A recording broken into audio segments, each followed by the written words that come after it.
Hi, everybody. This is Dave Belsky, the CEO founder of FlowerHire. We have a part 2 of a sunset session episode for the ages that happened a couple years ago. Today, I have Guy Rocourt. Guy, thanks for joining us. Thanks for having me. Always a pleasure to chop it up with you. Well, we got a lot to catch up on. I mean, I think it's been a couple of years since we did this, and the industry never stops. It's always changing, but I think last week I saw you were a speaker at the Black Cannabis Expo in Chicago, and I just want to start with you. Started with the idea of get rid of distillate now. What are we doing as an industry? Yeah, absolutely. I think it's important, right? So for the last 8 years in California, because before that, just so everybody knows, I too was trying to make distillate, make diamonds, make clear pens. I get it. I understand why there's this notion post-prohibition to kind of still keep drug culture alive, still keep potency alive. But my aha moment with Papa Barkley was amazing. Natural medicine, clean extractions, solventless, all the words that we've been coming up with. But now, after 8 years of wanting to support all my friends in cannabis, right? I really felt like we needed to lock arms. But now I have a growing concern that too many products in our dispensaries are not plant medicine. They're not what we advocated for. One of the things I said in Chicago was we compromise to legitimize. I think we all have this sense that, we have to look like pharma or look like the beverage industry to gain legitimacy.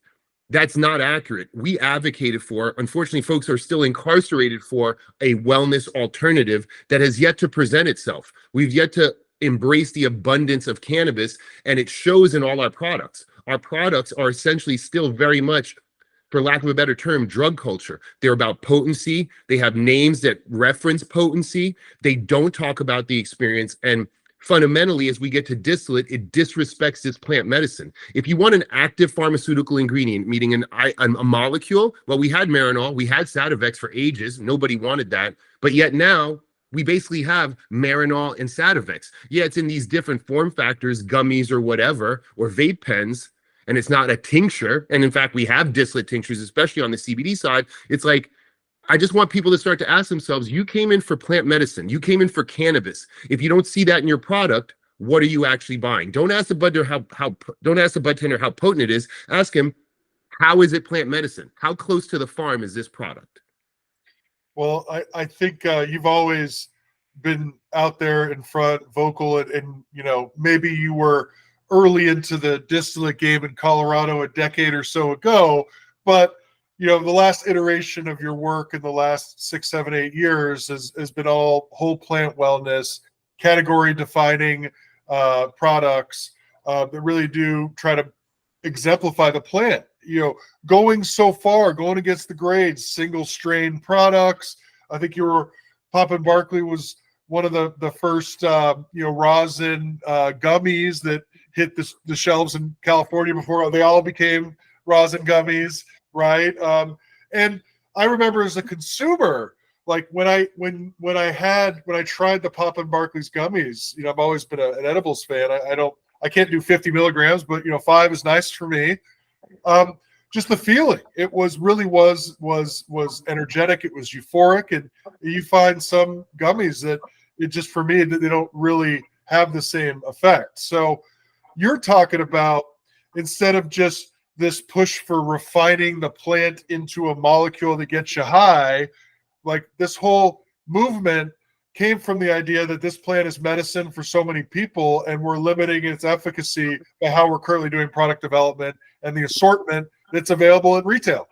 Yeah, that's right. And we are limiting efficacy because I think a lot of people feel the same way that you do. A distillate gummy kind of hits you right here, whereas a rosin gummy, hash rosin gummy, you feel it in your body. We're very sensitive. And I want to say first, shout out to Space Gems, because I think they were definitely the first hash rosin gummy. What I took to the next level, and folks should understand, is that you can make a single source, single strain. Well, what makes a strain?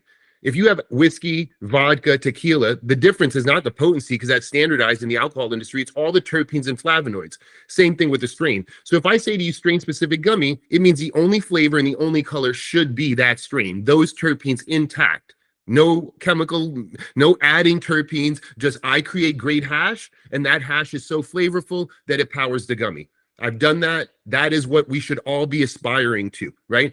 Hash rosin gummies that are flavored, I'm not disrespecting those. I think that's still whole plant medicine, but I think that there's some levels to it, you know? And with the distillate gummies, it's like, it's a slippery slope. And I think we have to just be really careful, because when we start to say distillate, we distance the farm. Before you know it, it's just fields of farms. And then before you know it, it's THC as a petroleum byproduct. That's what happens with nature's medicine.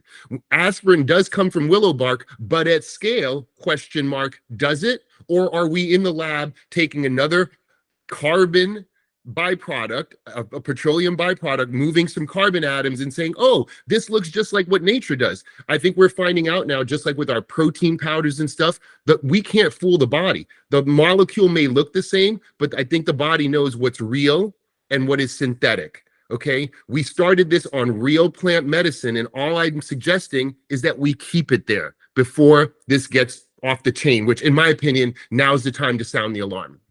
And yeah, and there's having choice and being able to tell a story and differentiate products and educating consumers. It's your passion. It's not easy in this industry. You know, there's also a lot of noise, and you don't have the same marketing potential at this time, although rescheduling might change that a bit. We'll see. And I definitely want to hear what you're up to next. But I have another question. I'm going to run this by you in our planning. What the fuck is happening with testing labs in California and all this pesticide stuff? Like, is it the lab problem? Is it the reg problem? Is it a pay for play thing that people are fighting back because they're not paying for play anymore? Like, what is happening for what has the strictest testing standards of any product in any consumable in California, cannabis? All of a sudden, like, the whole testing world is on its head. What's happening there? Yeah. So I think that it's exactly why I'm raising the alarm. We are letting corruptive forces into our world. That's just all there is to it. I'm not going to say in the legacy market things were always clean, but we did self-regulate. Dispensaries started asking for testing, right? And there was just heart. People were in cannabis and risking incarceration, even in the 215 world, because they felt this medicine needed to be out there, right? And I think now you have folks that are just about margin, just about making money. And I'm not going to say that that labs are pay for play. I mean, I know that's a rumor, you know, but I think that corruptive forces at scale need to be checked. One way we can check them is by having higher standards as an industry in terms of plant medicine, in terms of what happens at the farm. But if I'm an outfit in California, arbitrary outfit, and I'm making X amount of money, my testing lab has a real reason to keep my business. You know what I'm saying? I would not accuse or point the finger at anybody, right? More importantly, we're over refining these products. And when you over refine, you concentrate. And so while something might be 99.95% THC, that other 0.5% that gets concentrated, what is it? What is left behind, right? More importantly, because the extractor now is distancing themselves from that old adage of input product is king, right? Any hash maker out there, any essential oil maker out there knows input product should be king. But in the distillate world, in the active pharmaceutical ingredient world, it's not. Input product is just biomass, and they crush it down. So it's not surprising that they're getting bad biomass that leaves trace amounts, right? We think about the last scare that just happened, again, not naming any names. My understanding is that's just the tip of the iceberg of these things. So here it is, we find ourselves in the regulated market testing only to have more scares and more scrutiny. And the problem is all of us under the leaf pay, because we are too close to prohibition to have this kind of divisiveness. Another tagline that I used last week was, just because we've emancipated the plant does not mean it's free. Systemic bias is a real thing. Here's another one that I know people are going to be angry, but when a friend tells you, I just use it at night, to me now that starts to ring like somebody saying, I have a black friend. It's like, you don't have to qualify your cannabis use. Let's let go of our shame. Cannabis is cannabis. You drink, you don't drink. You use cannabis, you don't use. No judgment. It's all good. We have to kind of start to, each and every one of us, do that individual work of saying, how do I really feel about cannabis? What programming do I have? And at scale, you have these money people that just think it's a drug. So it's no surprise that they're going to cut corners because they don't really look at the consumer as patients, or they don't look at themselves as all cannabis is wellness. They look at it as an opportunity to make money off of an intoxicant. and we have to change that narrative. I have a question for you as well, just your perspective on this. I think that you're right in terms of the paradigm shift to reprogram yourself and not have to justify what you choose to do and what you choose to ingest, especially for a plant that you in its natural state no one can OD on. I live in a prohibition state. I think you know that. I live outside of Nashville. What's interesting about living in Nashville and moving here from California, being part of the cannabis industry, is I moved here full of judgment. What is the snake oil they're selling at gas stations? I've come to look at the THCA flower market for what it is. It's a loophole that allows people to get the medicine they want. There's lots of risks involved, not a transparent supply chain, and it's not, I think, the best choice for consumers. But one of the things I've noticed here that I didn't see in California is the beverage side of this industry. The beverage side is everywhere, like restaurants, bars, gas stations, like infused beverages, 3, 5, 10 milligram. And not, you have to buy it at a dispensary and pay $45 for a 6-pack, and I'm like, it's crazy, but it's not a bad thing to give consumers the opportunity to experiment with other forms of relaxation or recreation in a format that maybe they're more familiar with. What does that do to normalizing the plant itself and actually, well, it's the same thing as this. Like this should be legal. I had one of these last night. It was great. I had 2, and I felt good this morning, so what on like the beverage side, kind of resetting the paradigm a little bit potentially without us even like just happening. Cat's out of bed. So look, I think I've probably been already on record. You could find me saying somewhere that I'm not partial to the beverage industry because I feel like it is kind of like that compromise to legitimize, right? We could have made infused lemonades in the traditional market. We didn't.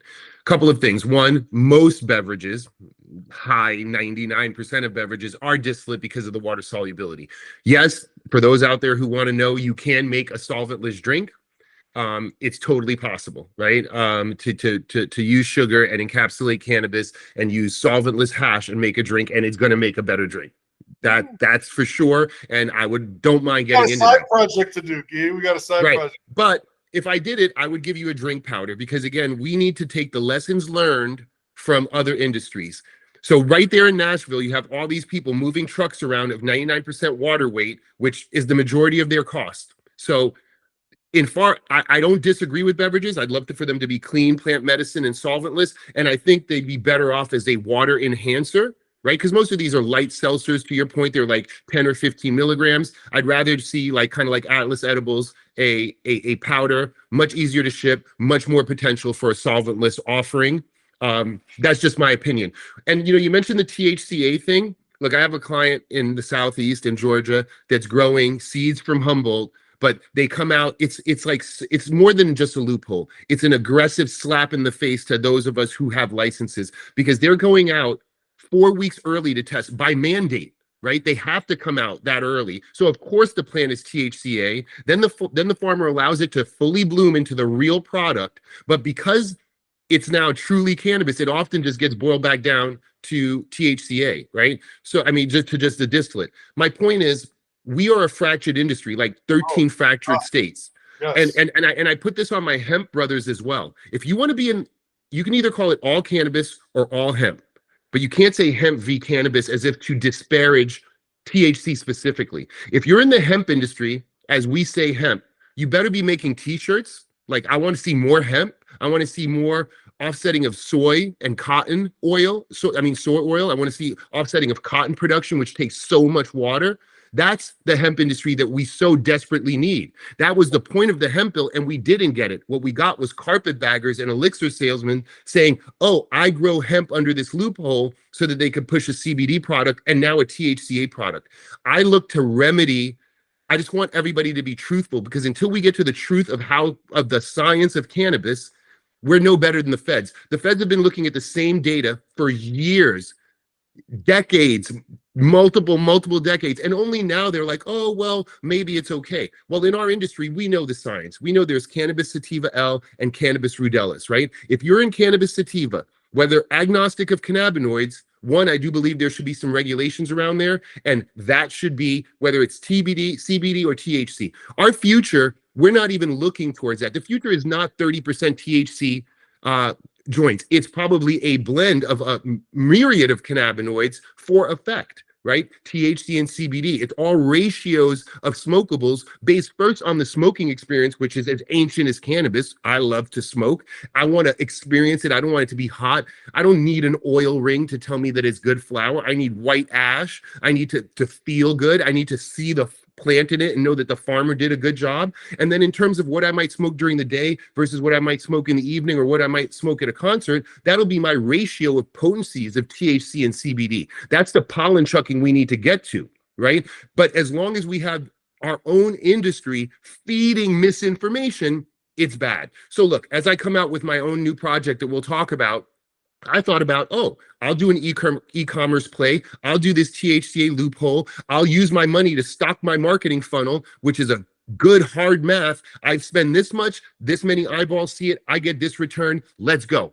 I'm smart. And if I was just greedy for money, I would go that way. I'm not calling anybody greedy. I'm just saying that, like, if you're participating in misinformation, whether you're on the hemp side, the THCA side, you should know the cannabis science. I can forgive the consumer's ignorance, but now my brothers and sisters in arms, I have to just be like, come on, you guys, man. We sacrificed way too much to be carrying on like this. I know I get you going there. And you're right. I mean, in terms of, I think you've always been rooted in authenticity, and you're not going to change that. You could have sold out and done other things, but now you are starting your own thing, and you obviously were, founder of Papa and Barkley, a brand that continues to live on and provide high quality products in the California market to consumers. What are you working on now? You're launching something new, and is it California or California somewhere else? What's going on? So it's a brand play. You can see the logo. So I am putting my name in the hat. G and an R? It's a G and an R, right? So for Guy Rocourt Cannabis, as it should be. And the reason why I decided to do this, one, I have to give my team members, because it's always a team, confidence to prop me up there. What I noticed is beyond the white space, beyond what we're talking about in the race to the bottom, I realized there is a need for a brand for that consumer who knows. In some regards, we might say in California, finally a reason to go to the dispensary, because a lot of folks who actually believe that they understand and know cannabis are not really in the dispensary because they're not finding the products that they want. I also think that for me, we've had a lot of, like, whether it's Snoop Dogg, whether it's Seth Rogen, whether it's even Willie Nelson and Woody Harrelson. These are all what I call alpha consumers, meaning they use the product, they love the product, but a lot of the products that they've created are licensing deals, usually with bigger companies that can pay the fees. And I don't believe that they would even use the products that are being created in their name. I think about Cheech and Chong's Beverage. I'm like, can't see them really drinking that. Celebrity brands have worked for a reason. Yeah. So what I don't see, and not to say that there are others out there just as deserving as myself, that are actual artisans of cannabis, craftspersons with the plant, that believe not only in the mission of creating great cannabis, but also making sure that our industry rolls out in that right way, where we respect the plant and we start to build the nuance, culture, and legacy that we deserve, start to codify our heritage, right? So for instance, when you buy hash from me, I want you to open it up and see the strain name, but then see a tree growing out of that name with all the different cultivars that fed into it, right? Because what we know from, like, wine or anything you're into, the concept of nerding out, well, that adds to our experience, right? The more you know about a product, when somebody's passionate about something and they truly nerd out on it, they're like, this, and it's like, it just adds to the experience. We need to be ready to present that to consumers as they mature. I get it. Most of them are not there yet. It's like way over their head, and they're just like, I just want something.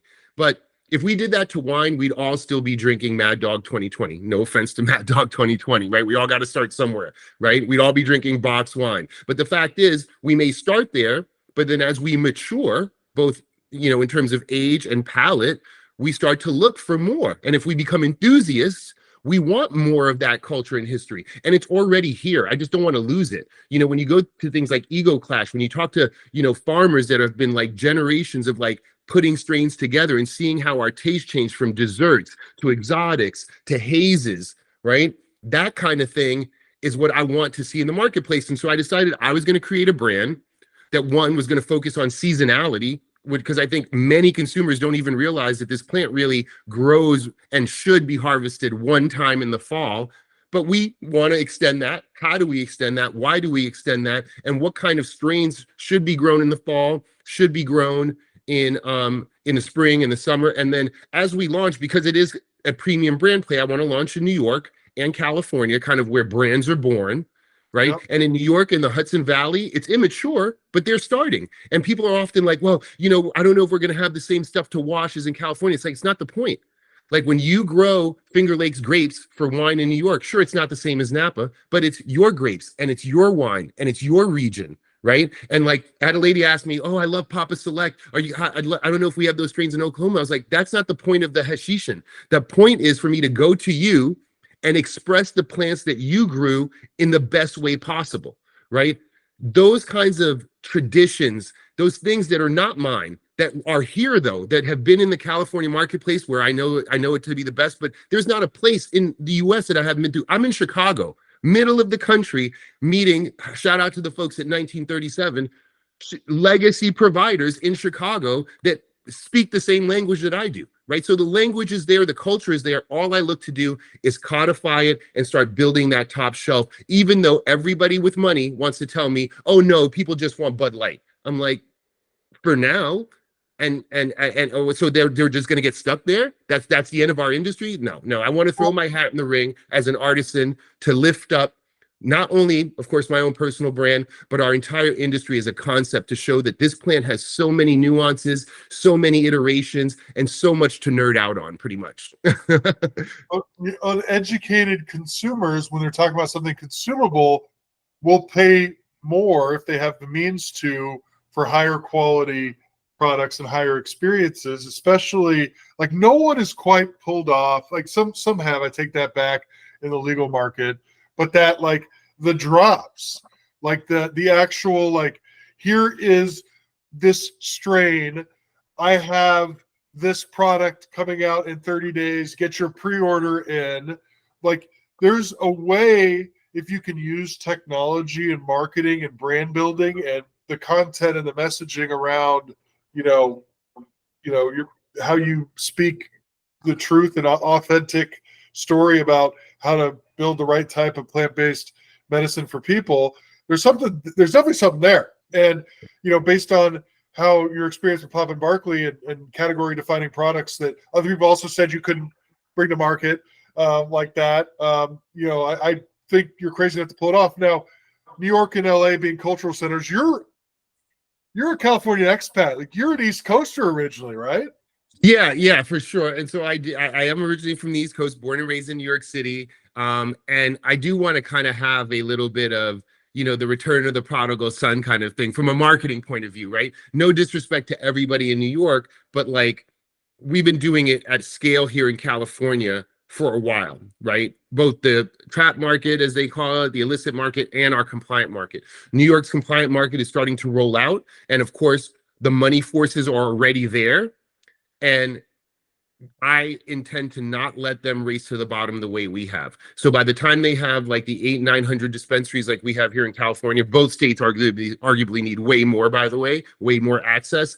Hopefully plant medicine and quality cannabis will be there. Otherwise, they're going to get into the same trouble. The way I'm going to position it, not only to the regulators there, which I have some leads into, is that the reason why the illicit market survives is because everybody right now that's in the illicit market is not going to move to a dispensary until they believe they're getting a similar product. They kind of know cannabis. More importantly, freshness of flower is a big, big deal. That's another reason why I decided to put seasonality in my products, right? It's like the reason why you want to get my drop is because you know that it's fresh. We did meet with some success with Papa Select doing drops, right? Because everybody wanted that hash. Now a lot more people are making hash, right? But at scale, hash is resistant. Quality hash is resistant, so it's always going to be small batch, and therefore it's going to be kind of like a sneaker drop, if you will. And hash heads will do that. In New York, I think it's very important to just nip that in the bud so that consumers start to feel early on that dispensaries are a place they can get quality, fresh weed, not cannabis that they feel has been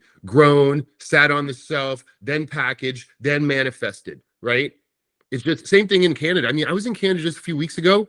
It said it was packaged in December. That was already like 6 months. And I was, what? And to look at the cannabis, it had easily, I thought, been there a year before I got it, which is unacceptable. Now, I'll grant it that I had just come off Emerald Cup judging, and so maybe my gonna compare when you're starting to talk about maybe my standards were really high. But my point is, we should have some freshness, right? Again, the gift of legalization is abundance, and yet we're treating it like drug culture. I'm not saying that we need to waste cannabis, but at the same time, like any other produce, the notion that every single bit of it has to get sold no matter how old it is, no. Perhaps what we should be doing is starting to be realistic with the model. Hey, farmers, get out your freshness, sell that. The non-freshness maybe then goes to a kind of processing, and the last batch of it goes to distillate, right? Let's just start to all look at the science and the truth of cannabis instead of trying to angle for cogs or angle for profit, right? The plant should speak to us. You know, one of the things we did at Papa Barkley was like, we had this motto, no trichome left behind. So even though we processed things solventlessly, we knew there was residual cannabinoids in the product, and whether we dried it and sold it to our friends at Sisu so that they could do a light hydrocarbon extract, then to go to a distillate, right? So it's not that I am somewhat opposed to distillate because I think it's gotten too big and we need to put a cap on it. So now I'm kind of like saying none at all, just as a statement. But the reality is there are levels to this. People drink Bud Light, but they also drink Chimay. But we're getting so caught up in the Bud Light model that we're forgetting, we're starting to disrespect the plant and the concepts that we advocated for. I know what you mean. I've had the pleasure of traveling around, like you have, and you go to stores in most adult use markets. There is no other option other than distillate for gummies, for vape, for anything. It's unfortunate because they can do it. And, I think over the course of time, obviously pulling off a manufacturing environment for solventless and other things, it really does take commitment and full-on specialization. I do think in these markets, as much as I just said what I said, there's like one or two folks in each one of the states that's doing it. That is doing, ice water hash and using that for concentrates and for edibles. They're forced to do other things too, in their business. But I think I love what you're saying. So your brand, your new brand, California, New York, obviously everything in cannabis takes way too long. Are you talking about spring 2025? Like, when are you talking? Like, this is go for you. When if as a consumer, when do I need to be in California to get your first drop? Start getting ready to plan for the holiday season, right? The beauty of it is I'm blessed, and thank you to my partners at Papa and Barkley. I've been able to take over the hash facility that we built, right? So it's like I feel like a chef coming into their own kitchen.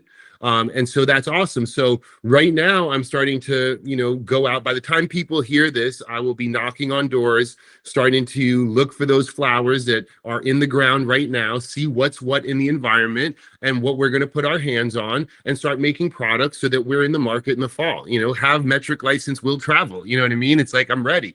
And that's just based on experience, right? And so, as we've been doing some capital raising, I think one of the enticing things is that we are ready to go to market. It's a startup, but it's like, I've done this too much to just be a startup. You know what I mean? It's like somebody was like, do you ever take a break? I was like, I really can't anymore, because cannabis is beyond a job, beyond a lifestyle, in a way has become my persona. It's like the lens that I see everything through.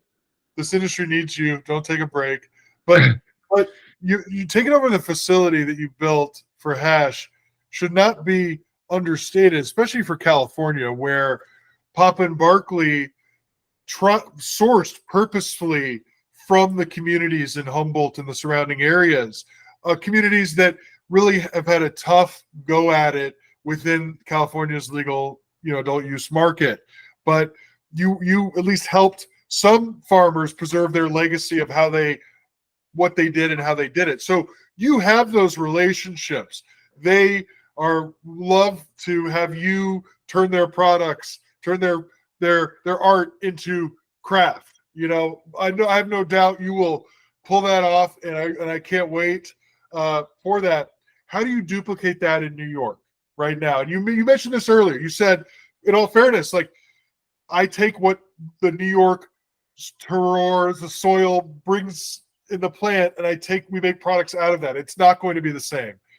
I love that answer, but in terms of go to market for New York, how is that a little different? And obviously there's plenty of folks there that want to figure out how to have their products be successful in New York. How do you tackle that state? Yeah. So, just because I'm a little realistic, I did put a delay on New York, right? So we'll launch this fall in California and look to be in market Q1 of 2025 in New York. So just a little bit of a delay, right? And see what happens this fall. I have some friends on the ground now that are meeting with some of there's not a lot, but there are a few growers who are sun growers. And, I think most of your audience probably, maybe not, but just so the audience knows, the sun does grow bigger trichome glands, which helps the hash maker. There is a concept of growing for hash. It's not to say that you can't wash indoor flowers, but indoor flowers tend to have smaller trichomes, the velvety, covered of the bracts, that kind of like what we call bag appeal. It has that that morphology of indoor. It's not that you can't wash it. It typically just doesn't have the same catchment, which is yield. So we do look to outdoor growers. New York is not California, so it's not going to have the same seasons that we do, right? So, but I do know from the Finger Lakes, just like those rolling hills, like anywhere they grow wine, there's microclimates for cannabis, right? So it's about finding those partners that are dedicated to doing it right. Because another thing about sun-grown and cannabis in general is our fruit is skinless, right? So if you are going to do clean from start to finish, it really starts with the farmer. It means no foliars, no letting the dogs run around. Like, you keep a clean environment outside so that when you present me a flower and all I do is rinse it with some cold water, all I'm getting is trichomes, no dirt, no neem, no any kind of anything, right? Yeah, we'll work with New York growers and get their game up, right? One of the things we started here in Humboldt is the notion of a takeoff agreement, where you meet with the farmers and you pre-purchase, put a deposit down and say, please grow this, or let's, this whole hoop house or this whole lane is mine. I think we can start to do the same thing with New York farmers and encourage them to grow the right strain. So yeah, I do intend to kind of, not in an ego way, but come and bring some not business acumen, because I think, business people are business people, but some real cannabis business acumen, how to bring craft cannabis at scale to New York, right? Because they're going to get taught how to do CPG, right? All the money forces will be like, this is how we do it for Target. Great, go to Target, right? I want to show them this is how we do it for craft, for high quality cannabis, starting at the farm all the way through processing. It will take time. I think that's the answer that you're looking for. It's like New York is nascent, but we can make smaller batches. And candidly, specifically New York City, where I'm from, it's just so dense that even a few of the right venues, you just get those tastemakers. And I want to project that brand into the nation so that in month 18, depending on what the landscape is, I'll either start going to other states to bring my message, or hopefully the feds would have worked it out and we'll be negotiating our interstate commerce from California. Who knows? Well, I love your optimism, and I wish for that to be the case 18 months from now from an interstate perspective. But regardless, one thing's for sure, 18 months will be vastly different, and you'll have a lot to show for in this new venture, I'm sure. And in New York, I mean, they've been growing cannabis outdoors for, this will be year 2, like all those original hemp producers that couldn't make money were told you can now be our early supply chain. And, there's definitely some gems in that supply chain that ethos perspective are going to line up really, really well, I think, for you out in New York. So I'm excited to see where that goes, and also make sure I'm in New York when that drop happens too. But Guy, I just want to say thank you so much for joining us. Can't wait to see your new brand in the West Coast and the East Coast, and ultimately it's great to see somebody pursue what they're passionate about and be so consistent in the messaging around why we all got into this mess to begin with, which was for people to have clean, safe, quality products that help them achieve the maximum benefit of this plant. It's why this plant has followed humans around for, thousands of years. It's to smoke, flower from their area. Yeah, so. and folks should remember the trichome. Like, we all look at the leaf, and I think a lot of newbies are like, "Oh yeah, it's plant medicine. It's in the leaf, and that's why they tolerate chemicals." To your point, this is nature's medicine. The trichome is on the outside, folks. All you have to do is shake it. For thousands of years, they would just shake the plant, and the crystals would come off, right? Or in the case of Bang, they would soak it in milk fat and have the most amazing concoction, right? This is not. Nature did not make this medicine hard to extract. And more importantly, it gave us an ECS system that interlocks with it. This is our medicine, right? I love to use the word poultice. Even when I made the balm for Papa Barkley, it's like, to me, it's the closest thing to when you take all the different herbs and you stuff them in a wound. A young gentleman reminded me the other day that before 1800, all medicine was plant medicine. Period, because we didn't have the technology. Moreover, after the Civil War, some 30% of Americans are missing a limb or a digit, and every single newspaper has at least a full page of all these cannabis ads and elixirs, right? We don't have to dive down the rabbit hole of why that changed, but cannabis has always been our medicine. It is the herbal medicine. It's just too ready to be used by our bodies, and the plant presents itself. It doesn't trap the medicine in the leaf. Medicine's right there on top, waiting for you. All we have to do is ask. All we gotta do is ask. Thank you for joining us today, Guy. It's been a great part 2. We'll do a part 3 18 months from now. Okay, we'll see. Awesome. Yeah. Thanks, man. Thank you for having me.